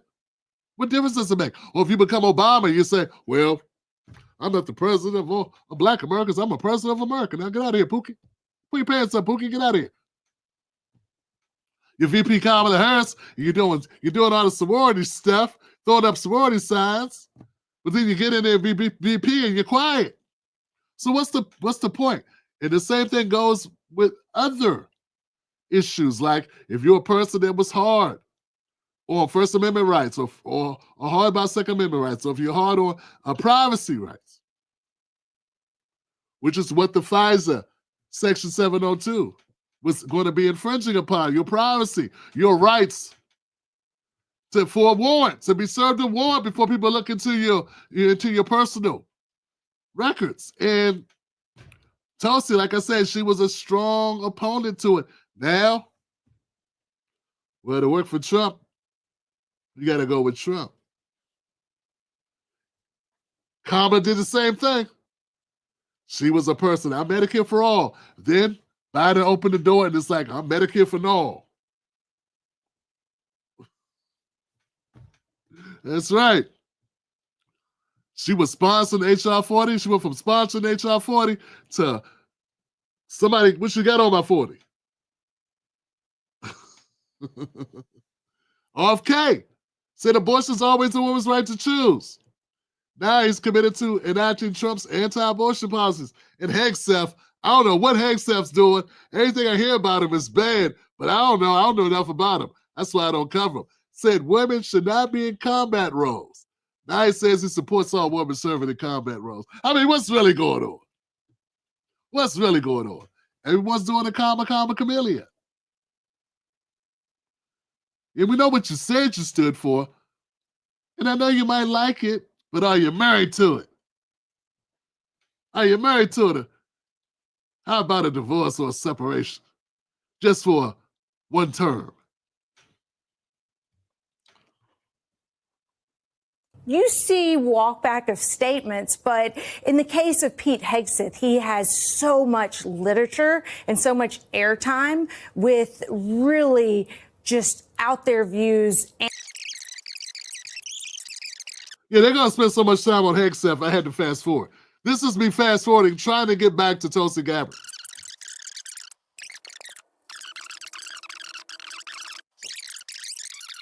So how are the kids? Fine? Good.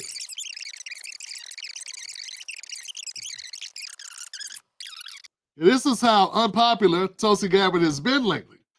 No one's talking about her. I was looking everywhere. I was like, I got to cover Tulsi Gabbard. What happened to her? And this is like one of the only clips I could find. We've heard, for example, that Tulsi Gabbard has failed to impress people in meetings with her knowledge of some of the space that she's potentially going to be running. If these people who are nominated don't actually know the substance of what they're supposed to be running, that's where I think you could run into real trouble. Yeah. And joining us now. What they're saying is Tulsi Gabbard doesn't know much about intelligence. You know, look, guys. Hey, look, I'm not even gonna knock her for that. I've been saying these picks that Trump makes pretty much just picking people just to say, hey, you. We'll teach you what you need to know. We'll tell you how to vote. We'll tell you what to support. We're gonna tell you anyway. It doesn't matter what you know. I don't know why he keeps on picking up. Everybody close their eye and pick a black guy to be HUD secretary. Just any black guy will do.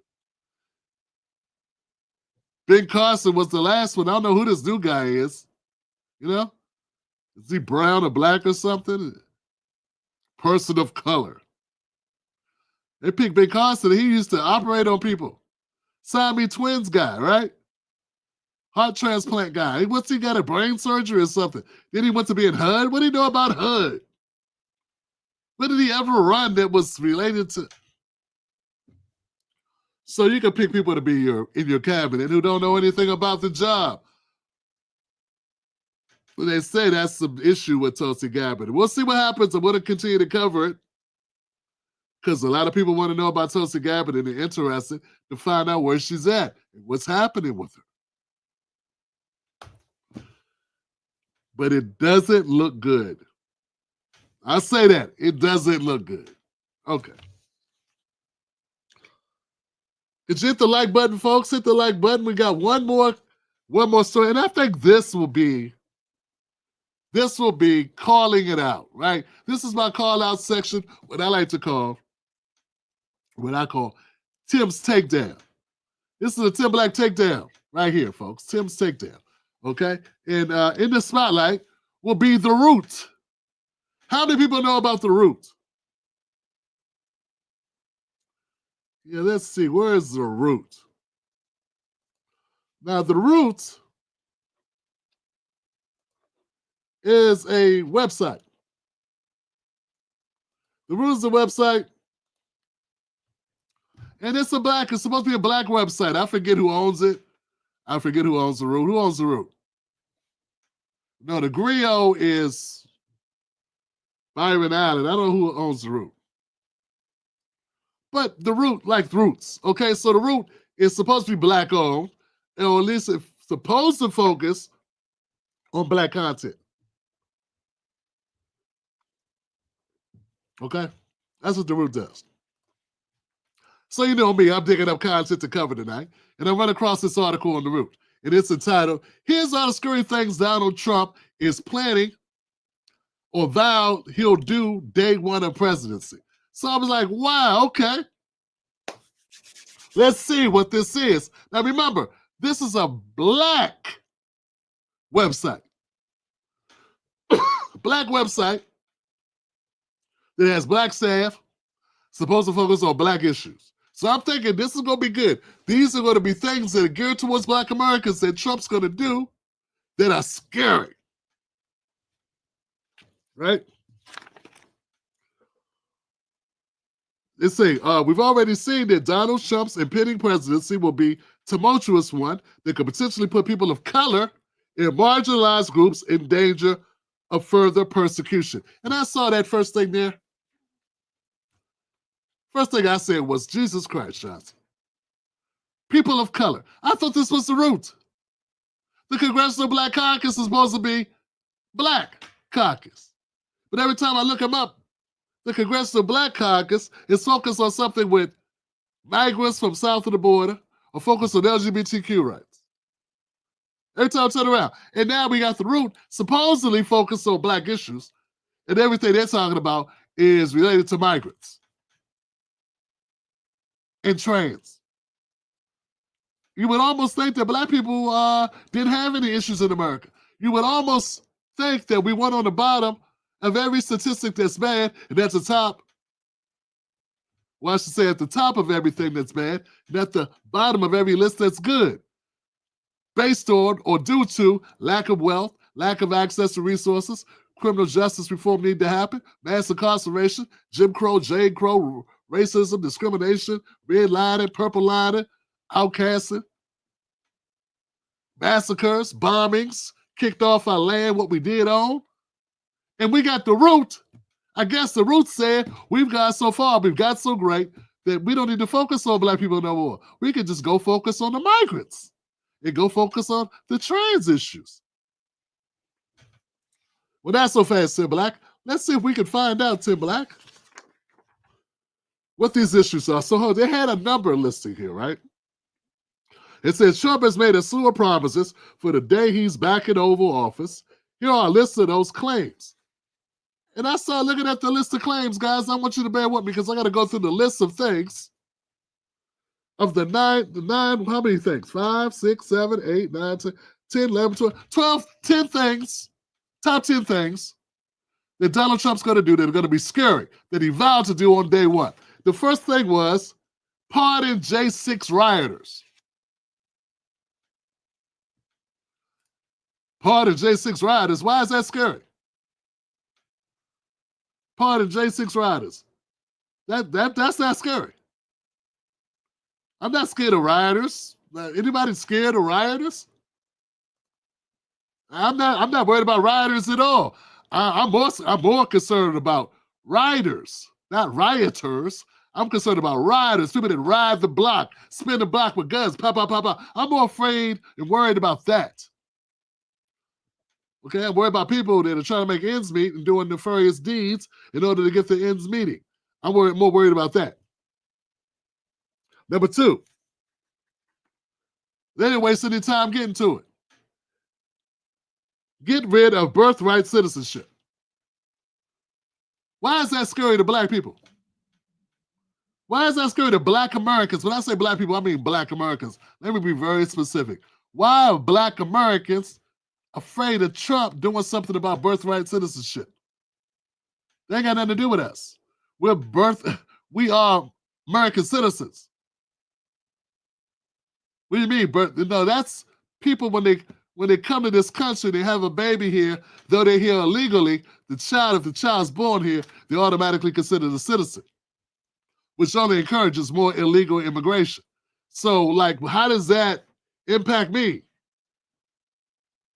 My dad's from D.C., my mom's from New York. I'm trying to understand how I'm afraid Trump's going to do something about birthright citizenship on day one. Number 3 was erase Biden's border policy.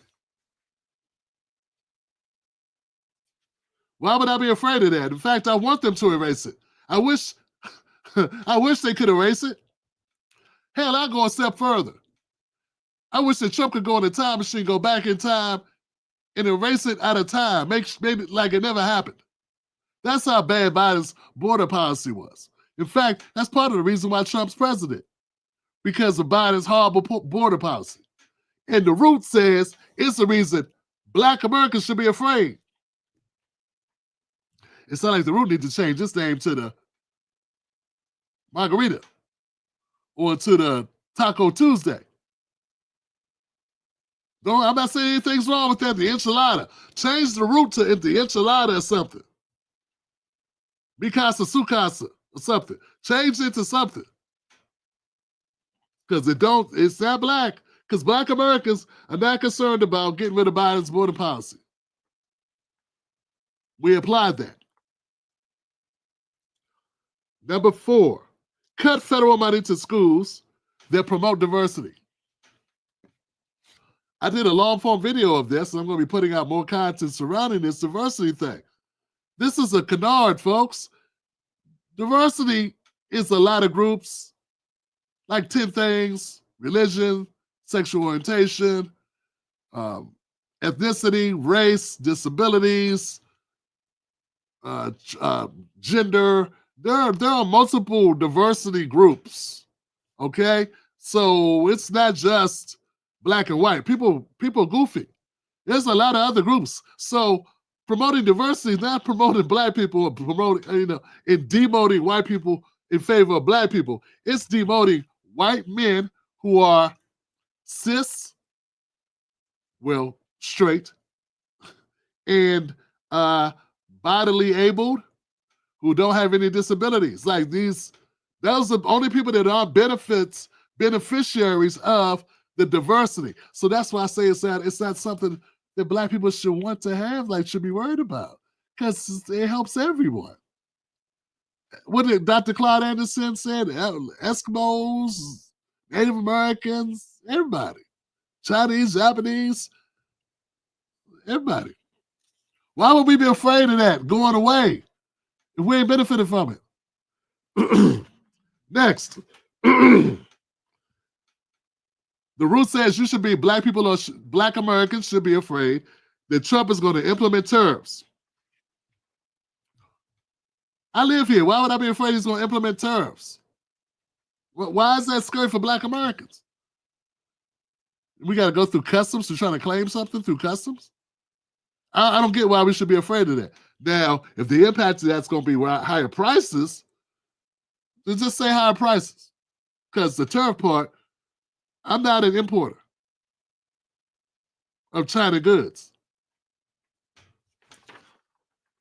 The next one is end the war in Ukraine. I'm trying to understand what Black Americans should be upset about Trump ending a war in Ukraine. Why would we be upset about that? Why would we be afraid of that? Remember, the title is The Scary Things Donald Trump Vowed He'll Do on Day One. End the war in Ukraine. I don't get it. I want to know, Root supporter, why are you afraid of that? Black American Root supporter. Maybe there are Ukrainian Root supporters. See, all these websites, my point is, these folks are all in the pocket of the Democratic Party. They say that they're for Black folks. They're really for Black folks that are for the Democratic Party. And white folks who support them and probably fund them who are the Democratic Party. Because I think you have to go a long way to find a Black American that's really concerned, would be afraid Trump's going to end the Ukrainian war or the war in Ukraine. That don't make sense. Next, increase oil drilling. Yeah, I don't think Black Americans are worried. I don't think we're worried. I don't think we're scared that Trump's going to drill for oil. I don't think we're scared of it. We may be concerned, like, where are you going to be drilling at? Are you going to cause earthquakes? Could be that fracking. They could get dangerous. But I don't think we're afraid of it. Remember, the list is all the scary things Trump's going to do on day one, that he vowed to do on day one. I don't think oil drilling would keep me up at night. I'm sorry, I don't. Here goes a good one. The Root says Black Americans are afraid or should be afraid that they're going to ban trans women from women's sports. Yeah, I'm sorry, man.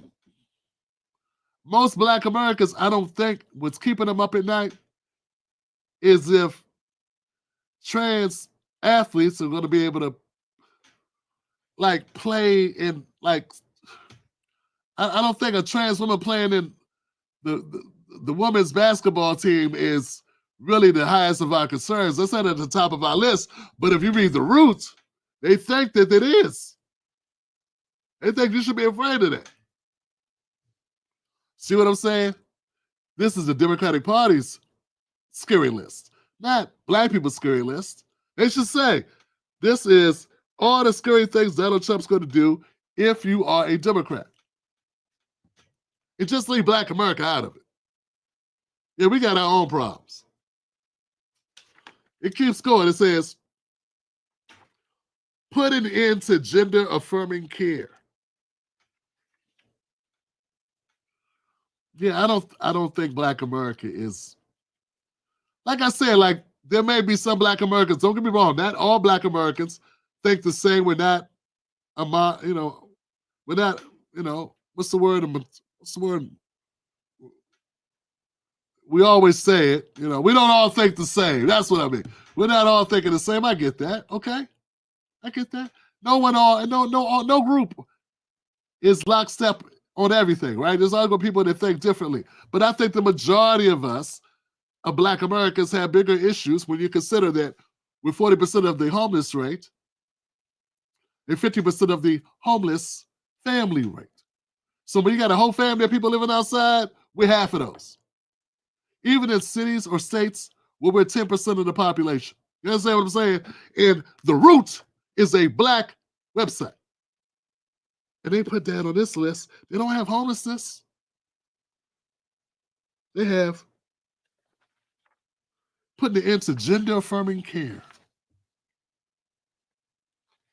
Don't make sense to me. I'm sorry. I just don't get it. Doesn't make sense. Okay. Now here goes two things I did thought that, okay, I don't know about scared, but tell me what you think. Makes the auto industry American. Yeah, we should be afraid that Trump's going to make, or he vowed to make, the auto industry American. Meaning, because I didn't know what that meant, Trump has pushed for a future in which the automobile will be made in America. He wants the auto industry to be fueled by American energy, sourced by American suppliers, and built by American workers. Trump said that will happen his first day in office. I mean, that may be a whopper. I mean, I'd like to know why we should be afraid of that. Now, don't get it twisted. Ain't nobody gonna buy a Ford Escort for $40,000. Ain't anybody doing that. So I don't know. I don't even know what replaced that. What replaced the Escort? The Ford Festival? I don't know. But I mean, if it's going to make the prices of cars go up astronomically, that's going to be a problem. But I don't think I'm afraid of it. Like, I think, if you say maybe he's BSing this, yeah. But I don't think we're afraid of saying America needs to make more cars and supply parts. I don't think, why is this scary? I don't think there's anything scary about that. Two more. Abandon electric vehicle mandates. Once again, I don't know anybody with an electric vehicle. I know some people with hybrids, but fully electric vehicles, I don't know a single person who has a fully electric vehicle. I know I've seen cool videos. Like the guy who blew himself up at Trump Tower was driving an electric car, a Cybertruck from Elon, but I'm sorry, on my block where I live, I haven't seen a single person with a Cybertruck. So I don't know why that's a problem. So back in 2021, Biden signed an order that focused on 50% of new cars and trucks sold by 2030 to be zero emissions, so to be fully electric. And Trump says, hey, no, hold up, pump the brakes, we're going to end the mandates. We're not going to say you can't have electric cars, but we ain't going to say you got to phase out all cars, like by 2030. That's only 5 years away. You do realize this. Okay. Once again, I don't think people are afraid, and I say people, I don't think Black Americans are afraid that they're going to have to keep putting gas in their car. That's crazy. There's a lot of things to be afraid of. I don't think that's one of them. Remember, The Root is a black website. They're talking to black people, and they're saying black people should be afraid that Trump's going to end the electric mandate.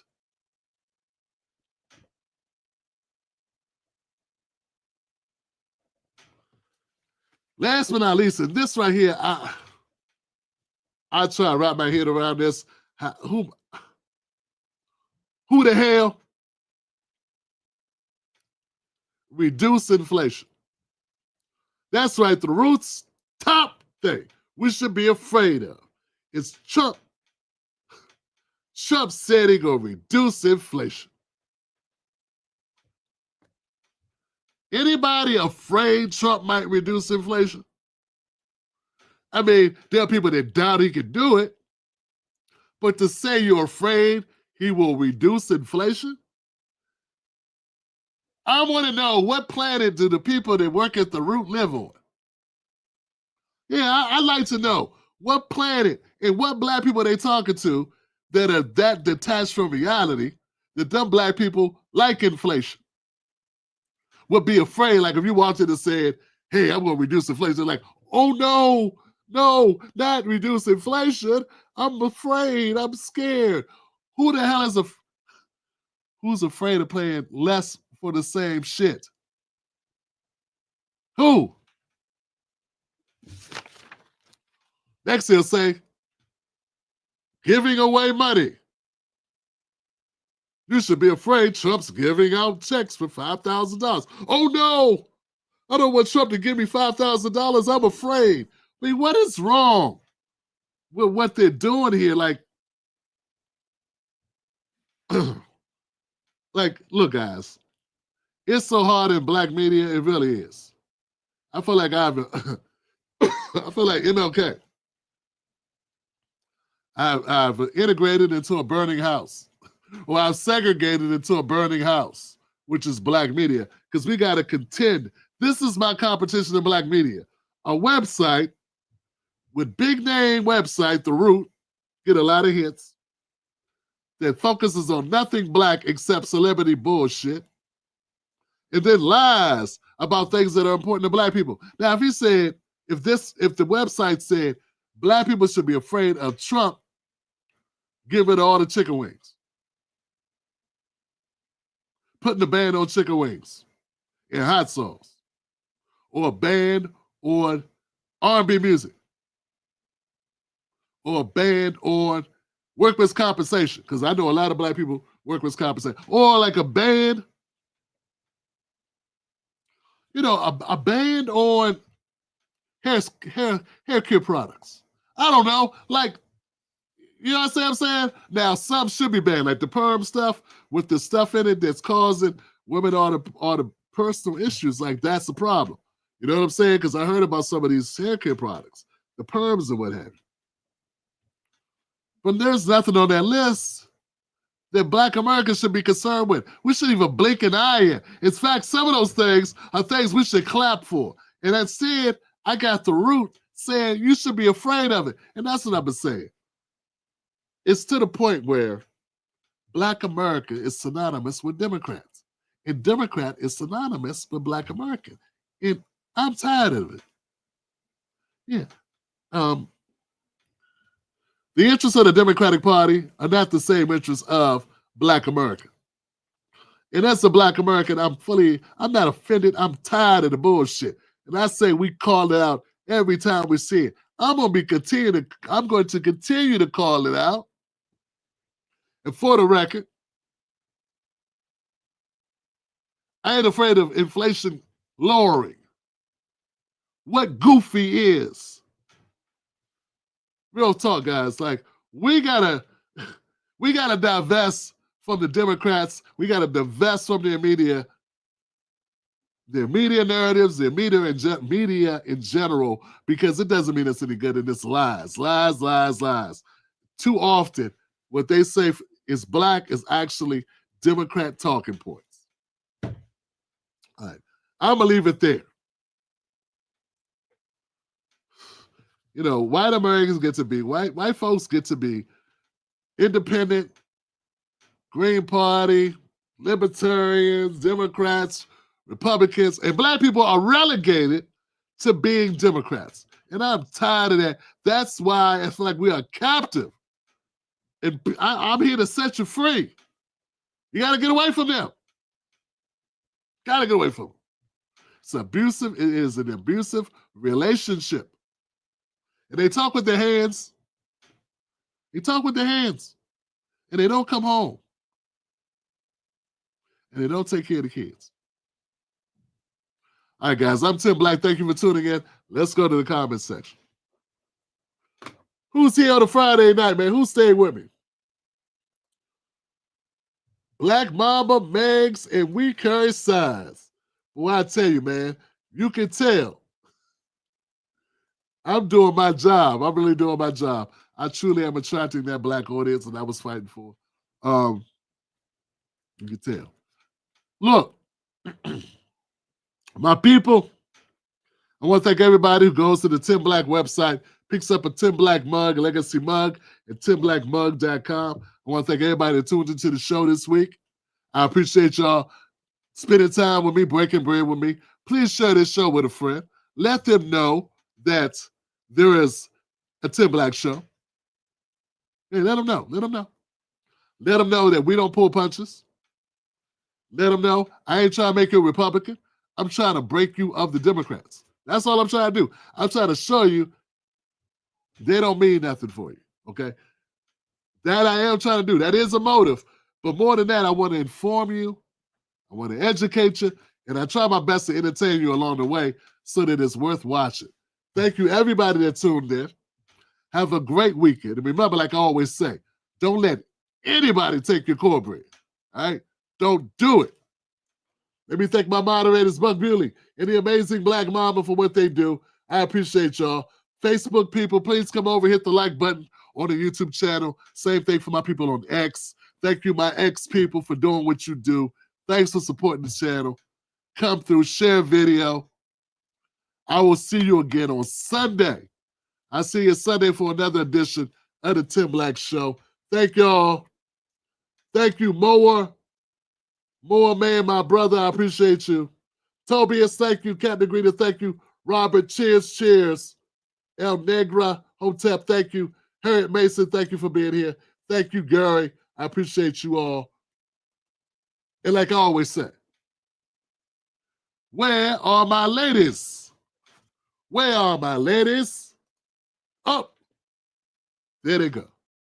Now, there you go. I can't wait till it's my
Thank you.